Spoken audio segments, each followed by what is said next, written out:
Your father, Pat Mahomes, played in the major leagues 12 years. I mean, so I'm sure, also taught you a little about what it's like to be a famous athlete. Yet I'm sure you probably saw a little of the business side, too. I mean, your father had a great career, but he was in the minors, he was in the majors, he played in Japan at one point. Well, how did that leave an impression on you, seeing sort of what the business side of sports is from a young age? I mean, it definitely just seeing how hard everybody works. I mean, just the guys that are in the pros, how hard they have to work to stay in the pros, and the guys in the minors, how hungry they are to get to the top. I mean, it's just something that you have to be ready at all times. You have to be ready to go. You have to make the most of every opportunity you have, or I mean, you'll get your spot taken. So I mean, it's something that I think I'm been prepared for, just watching my dad, watching my Godfather LaTroy. I mean, how they executed and had careers in MLB, and it was just with hard work and just that hunger to always be great. Of course, yeah, your Godfather LaTroy Hawkins, who played 2 decades in Major League Baseball. Was your dad the kind of hands-on father? Was he always pushing you, or did he leave it to your coaches?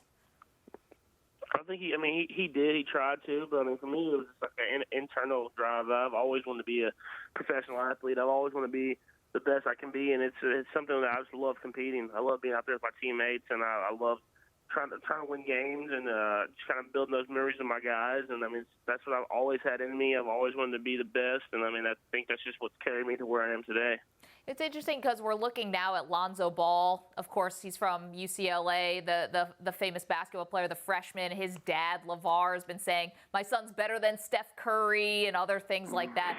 I mean, we're all wondering if that's putting more pressure on Lonzo. If your father was going out there saying, hey, my son's better than Aaron Rodgers, I mean, does that affect you, or are you able to tune it out?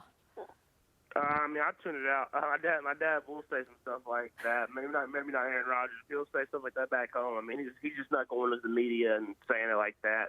But I mean, it's something where I mean, I have that pressure on myself. I want to be the best. I mean, that's the truth, and I'm gonna train like it. I'm gonna compete like it, and hopefully one day I can be. So I mean, that's an internal pressure on myself, and it's something that the outside pressure won't affect me. It's gonna be all about me pushing myself to be great every single day. Man, so your dad is back home saying what? You're best quarterback in the draft, right? Yeah, I mean, yeah, my dad would say anything.